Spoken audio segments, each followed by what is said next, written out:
Last year, Samsung launched an entry-level tablet named the Galaxy Tab 3. Not many were impressed with the tablet back then. Fast forward to 2014 and Samsung launched a Lite version of it, the Galaxy Tab 3 Lite. Is this an even better tablet or still a complete disappointment from Samsung? If you want to know the answer, continue watching. If you do not want to know the answer, still continue watching. Alright, jokes aside, this is the full review of the Samsung Galaxy Tab 3 Lite.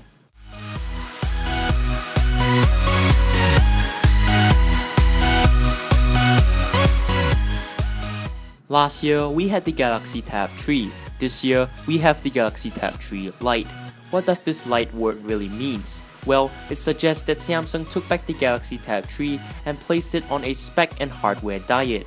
Basically, they removed components, used cheaper materials to make the tablet, and so much more. First, let's all talk about the hardware of the device. It is of course a cheap plastic tablet. Well, don't let that fool you. Despite being cheap, the device is still solid and rigid. Totally.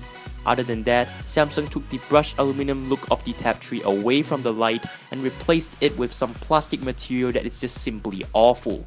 On the back, we have the fox leather style plastic, but don't expect something like the Note series of back covers. This is just pure hard plastic. Other than that, the build quality is just excellent, no creaks, and it just feels well made, despite those cheap materials.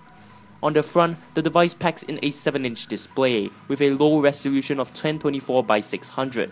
Of course, the pixels are obviously going to be seen on the tablet. The screen is not really that bright, so please just use this tablet mainly indoors. Another disadvantage of this display is how bad the viewing angles are. It simply isn't good. Both colors and contrast shift with the slightest change in viewing angles. There is also light bleeding from the edge of the display, which is simply not cool. Internally, the tablet packs in PXA 986 chip from Marvell. It's a 1.2 GHz dual-core CPU with 1 GB of RAM. Don't expect your high-end games to turn out great on the tablet. Internally, the device comes with only 8 GB of storage, but don't worry, the device boosts microSD card expansion to up to 32 GB of storage, and that is a plus for this tablet. The tablet comes with a non-removable 3600 mAh battery. From this battery, I can easily last a full day of charge with moderate use. On one occasion, the tablet even lasted me about 4 days of light to moderate use, with some YouTube watching, web browsing, some tweeting. That is totally insane.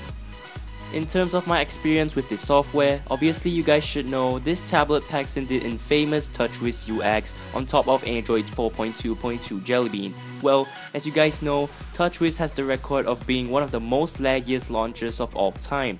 However, there are some neat features in there like multi-window support, and of course, you can't expect them to work perfect as this is a budget tablet. For me personally, this feature works fine, not too bad. At the same time, not too good. Besides, slapping on a custom launcher will be the best solution, at least for me. Anyway, simple daily tasks perform okay on the tablet, nothing crazy, nothing too bad. Just don't run your high-end games and expect the tablet to run well. It will kick you in the and say no, I don't want to run this game.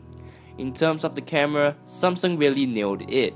They took away the front-facing camera and placed a 2-megapixel camera on the back of the tablet. What the are you doing, Samsung? And if you are thinking of using the camera, just don't. I beg you, don't. For the love of God, don't. I'm not even going to show you a picture I took with this tablet. No, just no. In the end, Samsung's definition of a budget tablet is a total disappointment. There are certainly much better offerings out there in the budget tablet category, and I believe you will enjoy more with any of those other tablets. I can't say I recommend this tablet, but if you have a good deal on it, it's still okay to go for the tablet. However, if you have a choice, and some other options may be better in the long run. Once again, if you guys enjoyed this review, do leave me a thumbs up as it really helps out the channel a lot. Subscribe for more videos like this one, and I will catch you guys on the next one.